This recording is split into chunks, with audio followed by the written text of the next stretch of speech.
자, 마태복음 28장 16절로 20절에 마지막 예수님이 남기신 대사명을 몇 주 동안 살펴보고 있습니다. 신앙을 이제 출발하신 분들에게는 조금 어려운 설교일 수도 있고, 또 오래 믿어온 사람에게는 상당히 부담스러운 설교이기도 하고, 좌우지간 그렇게 쓱 재미있는 설교는 아니나 매우 유익한 설교를 하려고 합니다. 가끔 부드러운 설교도 있지만 때로는 소화하기 어려운 딱딱한 설교도 없지 않아 있습니다. 우리가 교회 등록 카드에 이름을 기록하기만 하면 교인이 됩니다. 등록 카드를 기록하는 것은 그렇게 어렵지 않습니다. 그냥 이름만 쓰시면 됩니다. 그러면 교회의 교인이 됩니다. 거기에 대한 무슨 자격이나 그 멤버십에 대한 기준이 별로 없어요. 그냥 서명만 하시면 교인이 되는 겁니다. 그러나 예수의 제자가 되려고 하면 상당히 용기가 필요합니다. 마태복음에 보면 일부의 여인들이 나오는데 그들은 제자들이 아닙니다. 제자라고 하는 공식적인 타이틀은 없었지만 예수님의 주변에 몇 여인들은 제자 이상으로 말씀에 순종한 제자들이었습니다. 그러니까 호칭과 타이틀이 중요하지 않아요. 그의 삶의 질을 보는 것이죠. 서신서로 넘어가면 바울 서신에서 특별히 제자라는 호칭이 서신서로 가면 사라져요. 성도라는 말이 나옵니다. 로마서, 고린도전후서 쭉 가면서 서신서를 보면 성도라는 말이 나옵니다. 마찬가지예요. 그들은 제자였습니다. 성도, 제자 구분이 되지 않았어요. 예수를 믿는 사람이라면 내가 인정하지 않든 인정하든 예수의 제자들이 되었습니다. 어떤 수준의 제자인가? 그것은 그 다음의 문제입니다. 자, 주님의 초점은 제자에 있었습니다. 복음서를 읽어보면 우리가 복음서가 매우 중요합니다. 마태복음, 마가복음, 누가복음, 요한복음. 이 4복음서, 예수님의 행적을 기록한 책. 그 속에는 예수님의 설교들이 나오죠. 그래서 여러분들 성경을 읽으면 예수님이 말씀하신 것을 빨간 색깔로 칠해놓은 게 있습니다. 매우 중요하죠. 서신서로 가면 바울 사도의 얘기들이 많고 또 다른 사도들이 기록한 것들이 있지만 예수님의 말씀이 중요한 것입니다. 예수님의 관심, 예수님의 초점이 뭐냐? 끊임없이 제자를 찾고 있고 제자를 삼으라고 명령하셨어요. 그래서 오늘 이 본문 속에 지상의 명령, 대계명. 왜 예수님이 마지막 성천 직전에 너희는 가서 모든 민족을 제자를 삼으라. 왜 제자를 강조하셨을까? 오늘날 제자도가 매우 중요해졌습니다. 주님이 2000년 전에 왜 지상 마지막 명령을 제자로 삼으라고 하셨는지 오늘 시제처럼 절실한 때가 없습니다. 자, 오늘 본문에서 주님은 제자도를 실천한 것이 어떤 것인지를 가르쳐 주시는데요. 특별히 20절에 보면 이런 말씀이 있습니다. 내가 너희에게 분부한 모든 것을 가르쳐, 그 다음이 중요해요. 지키게 하라. 말씀을 듣는 것으로 끝나면 안 된다는 거죠. 말씀을 가르치고 지키게 하라. 이게 교회의 본질적인 사역이고 제자도의 핵심입니다. 자, 가르치는 행위는 매우 중요합니다. 그죠? 교회의 본질적인 사역 중에 티칭이 있습니다. 예수님도 티칭, 프리칭, 힐링 이 세 가지를 하셨어요. 이 가르치는 사역은 예수님의 주 사역이었기도 하고, 그리고 사도들이 사도행전에 보면 가르치는 게 주 사역이고, 오늘날 교회의 본질적인 사역이 가르치는 일이고, 이 목사는 잘 가르쳐야 됩니다. 자, 그런데 매우 중요한 것은 가르치는 것으로 끝나는 것이 아니고 가르쳐 그다음에 지키게 하라는 거죠. 자, 우리는 교육과 훈련의 차이를 여기서 찾아볼 수가 있습니다. 교육은 가르치는 거예요. 그러나 훈련은 뭡니까? 가르쳐 지키게 하는 것입니다. 자, 우리의 관점으로 보면 배워야 되는데 배움으로 끝나면 안 돼요. 그건 배움이 아니에요. 배움은 어디까지 가야 돼요? 그것을 실제 삶에서 살아가는 것.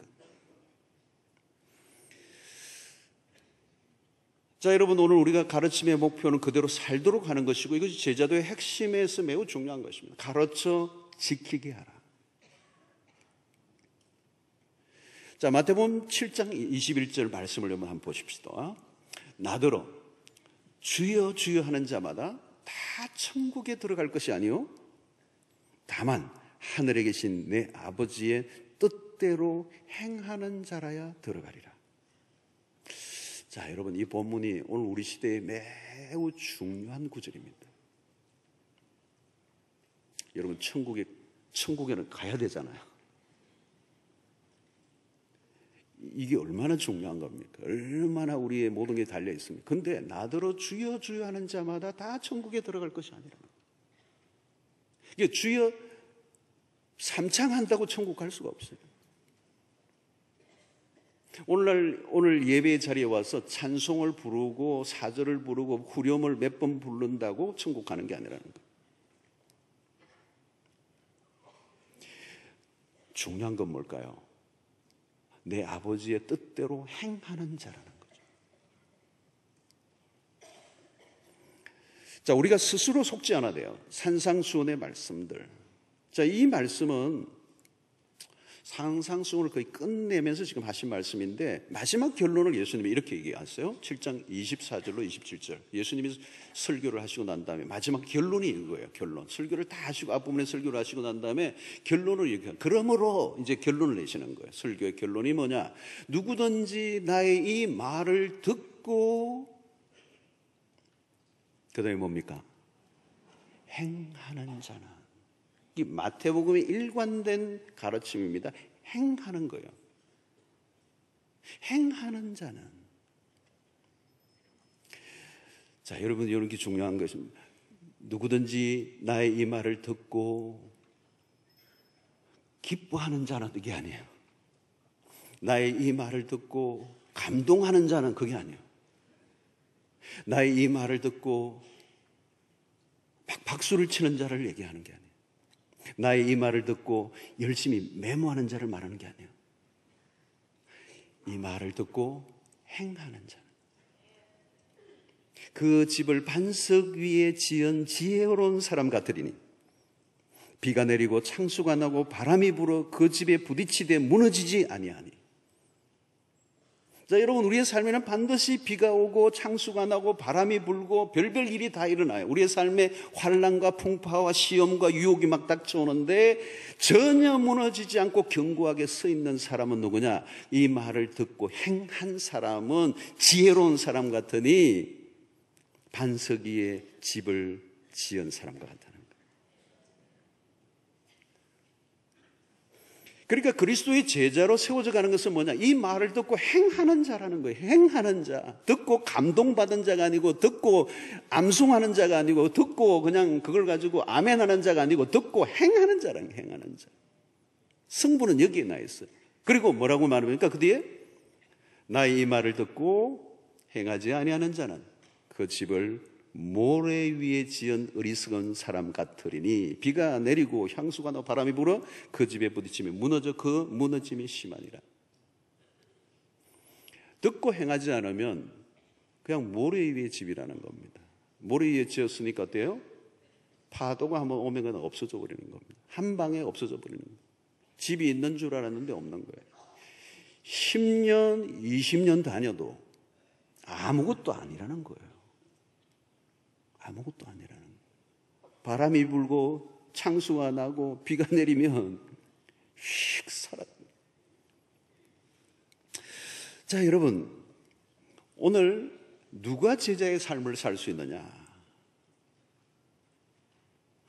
순종의 훈련이라는 거죠. 누구든지 나의 이 말을 듣고 행하는 자. 행하는 자. 자, 여러분, 오늘 우리가 듣기만 하고 끝나버리면 신앙은 자라지 않습니다.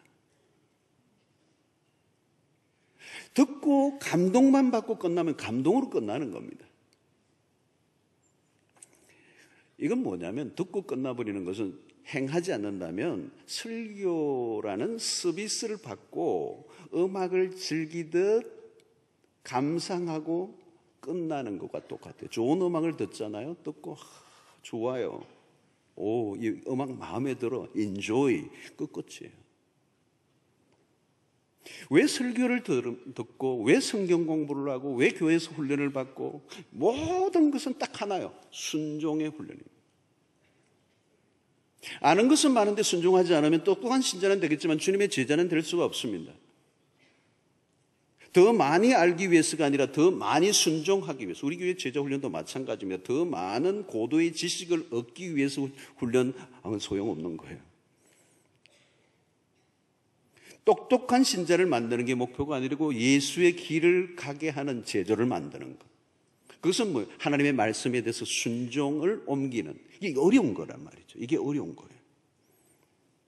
자, 마태복음 12장 50절에도 마찬가지로 제가 오늘 마태복음만 계속합니다. 마태복음의 마태가 끊임없이 예수님이 우리에게 계속해서 가르쳐 주시려고 하는 그 핵심적인 메시지를 찾는 것이죠.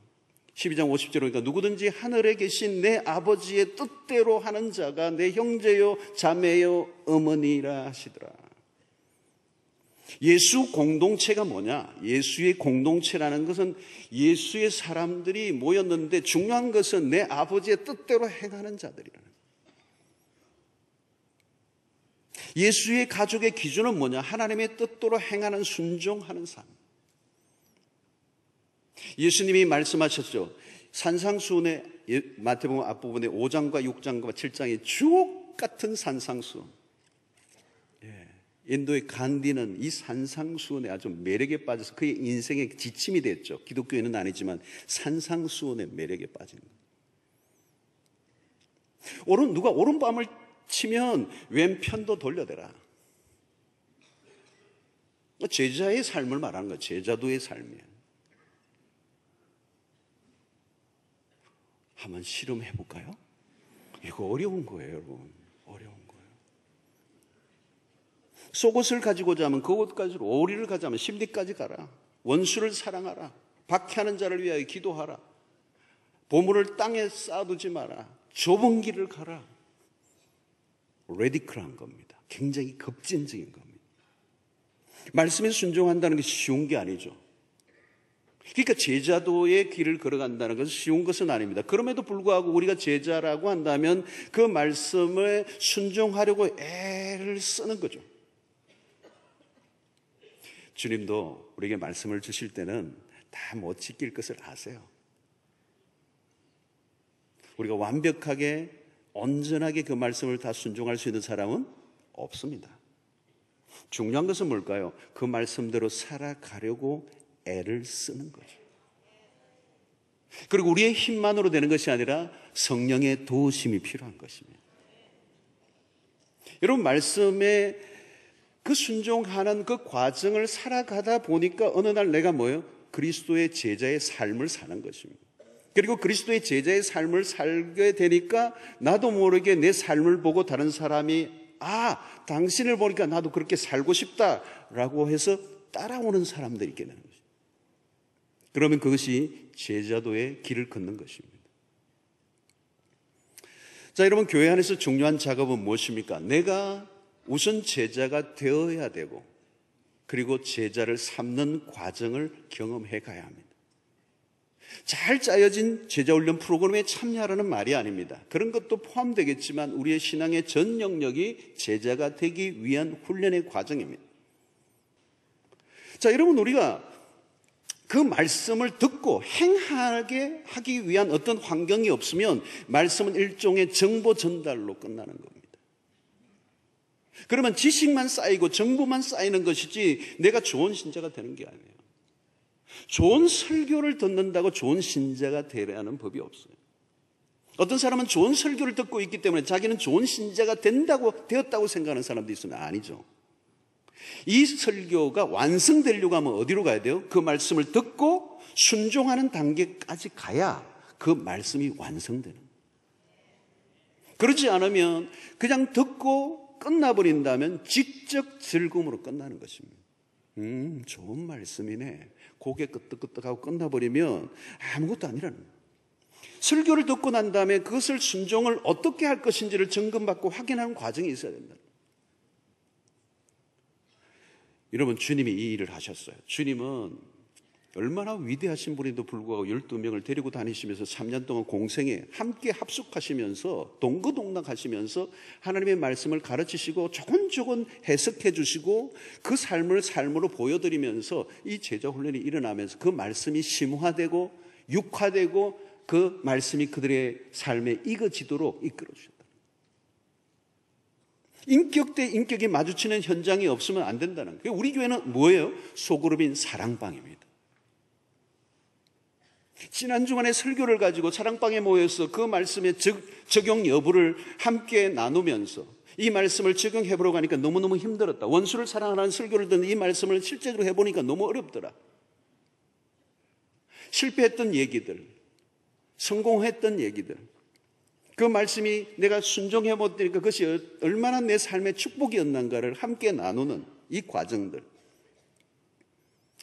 여러분, 그런 설교의 심화 과정이 우리의 소그룹이라는 환경 속에서 이루어지지 않으면 이 말씀은 듣고 흘려버리고 지적 향유로 끝나버리고 지적 인조로 끝나버리는 이 설교는 10년, 20년 쌓여도 모래 위에 집을 지은 자와 같다는 거예요.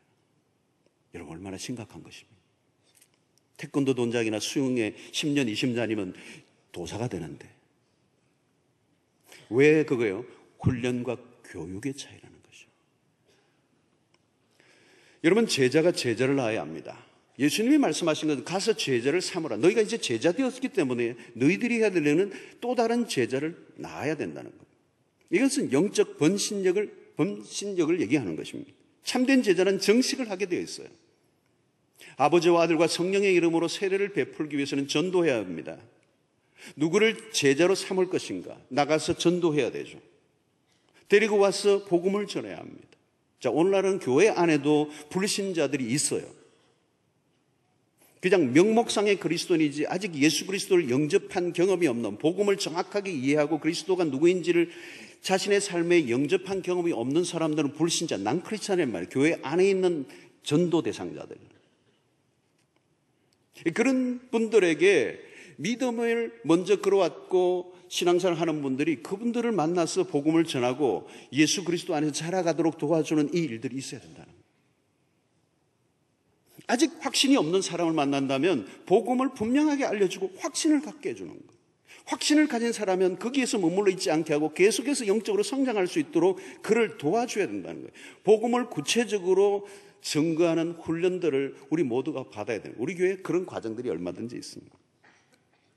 내가 복음을 듣고 구원을 얻었다면 나를 통하여 또 다른 사람이 복음을 듣고 그리스도 안에 자라갈 수 있도록 이끌어주는 이 일이 제자를 삼는 일이라는 거예요. 여러분, 내가 제자라면 이제 다른 사람을 예수의 제자가 되도록 섬겨줘야 됩니다. 우리가 교회 안에서 다양한 사역들을 하는데 무슨 사역을 하든지 좋습니다. 그러나 그 안에서 우리 주님이 마지막 지상 명령인 제자를 삼으라고 하는 이 명령의 수종을 들어야 되는 거예요. 예수님이 왜 마지막에 남긴 유일한 말씀이 제자를 삼으라는 거예요. 제자가 되는 길이 쉽지는 않아요. 우리는 우리가 가고 싶은 길로 막 가는 사람들입니다. 마이웨이를 선포하는 사람. 예수의 길이 아니라 끊임없이 나의 길을 가고자 하는 이 구습, 죄 아래 살았던 삶의 방식들을 깨뜨리고 하나님의 말씀으로 온전하게 살아가도록 하기 위해서는 끊임없이 훈련을 받아야 된다. 그래서 우리는 두 가지를 반드시 해야 돼요. 한 가지는 내가 예수의 제자로 계속 자라가야 돼요. 그것은 일평생의 작업입니다. 저도 마찬가지예요. 저도 계속 예수의 제자로 자라가고 있는 과정이 있습니다. 주님이 부르시는 날까지 계속 자라가야 돼요. 자, 여러분, 자라려고 하면 어떻게 돼요? 나를 이끌어주는 영적 리더가 있어야 돼요. 자, 여러분, 내가 지금 10년 예수를 믿었다면 나보다 훨씬 더 영적으로 성숙한 교회 성도들과 지속적인 교제를 통하여 더 나은 단계로 나아가기 위해서 노력을 하셔야 됩니다. 나를 이끌어줄 리더가 없다면, 나를, 내 영혼을 섬겨주고 자라가도록 도와주는 내 옆에 사람이 없다면 나는 지금 멈춰져 있는 겁니다. 우리는 일평생 자라가야 합니다. 그러기 위해서는 나를 이끌어주는 사람이 필요해요. 멘토링을 해주고 격려해주고 가이드를 해주는. 그래서 나는 끊임없이 그리스도의 제자로 자라가기 위해서 노력을 해야 되는 거예요. 그리고 또 하나는 뭘까요? 내가 자란 만큼 나도 또 누군가에게 그런 역할을 해야 하는 거죠. 여러분 5년 믿으셨으면요, 5년 믿은 만큼의 경험과 은혜를 이제 시작한 사람을 데리고 도와줄 수 있어야 돼요. 그러면 이 순환 과정을 통하여 하나님의 나라가 이루어져요. 여러분들이 가까이 있는, 하나님의 나라는 복잡하지 않아요. 열방하는데 너무 거창하지 말고요, 우리 가까이 있는 사람들에게 이 방식을 적용만 한다면 부산의 복음화 오래 안 가도 돼요. 이것을 구체적으로 제가 다음에 또 설명을 하겠습니다만은, 끊임없이 우리는 자라가야 하고 끊임없이 다른 사람을 돌봐주는 이 역할을 해야 돼요. 내가 제자가 되어야 하고 제자를 삼는 일에 내 삶을 드리는 것이 우리의 삶에 매우 중요한 초점이 되어야 된다는 거예요. 예수를 1년 믿고 끝나버릴 것 같으면 괜찮지만, 우리가 일평생 예수를 믿고 예수의 제자로 살아가려고 하면 이 원칙, 내가 그리스도의 온전한 제자가 되기 위해서 노력해야 되고 또 다른 사람을 그리스도의 제자로 삼는 이 일에 우리의 삶을 헌신해야 된다는 거예요. 우리의 일생은 여러분 한 번밖에 없는 인생을 살아가고 있습니다. 우리는 무엇을 위해 살다 갈 것인가? 어떤 삶이 가장 탁월한 인생이 될 것인가? 여러분, 이 질문을 한다면 어떤 인생이 가장 위대하고 탁월한 인생이라고 얘기할 수 있을 것인가? 그 질문의 답은 그거예요. 예수 그리스도처럼 사는 것입니다. 예수 그리스도의 삶을 재현하는 것입니다. 너희는 가서 모든 민족을 제자로 삼으라 라고 하는 그 삶을 그리스도가 사셨고 우리에게 그 사명을 위임해 주셨어요. 예수께서 그러셨던 그 길을 내가 가고 또 나를 통해 또 다른 사람이 그 길을 걷도록 한다면 그것이 바로 하나님의 나라를 세워가는 매우 중요한 일입니다. 아마 선교사들이 우리 한국에 초창기에 왔을 때 모든 사역이 그런 거였어요. 모든 사람, 대중을 상대한 게 아니라 소그룹을 통하여 하나님의 사람들을 일으키는 일들을 했어요. 여러분, 우리가 해야 할 사역이 있다면 제자를 삼으라고 하신 이 일입니다. 세상의 변화는 주님의 이 명령에 순종할 때 가능한 줄로 믿습니다. 예수를 점점 깊이 알아가고 예수를 전하는 일에 힘쓴다면 우리의 삶 자체가 최상의 인생이 될 것입니다. 다른 사람을 그리스도로 인도하고 그리고 그의 인생이 온전히 그리스도에게 헌신된 삶을 살도록 돕는 일보다 더 가치 있는 일은 없을 것입니다. 제자가 제자를 낳는 이 일에 주님은 관심을 갖고 계십니다. 가서 제자를 삼아라. 누구든지 할 수 있습니다. 여러분들이 아는 만큼만, 걸어오신 길만큼만 안내하시면 됩니다. 여러분들의 실력을 넘어선 것들을 요구하는 것은 아닙니다. 우리가 완성된 제자가 되지도 못해요. 그러나 여전히 어설프지만 내가 믿고 내가 경험하고 내가 알고 있는 예수 그리스도를 우리의 주변에 가까운 사람들에게 전하는 이 일을 하신다면 우리의 삶을 하나님이 놀랍게 부욕해 하실 것이고 우리의 신앙이 더 아름답게 자라가게 될 것이고 여러분들의 신앙이 반석 위에 세워지는 은혜가 있을 줄로 믿습니다.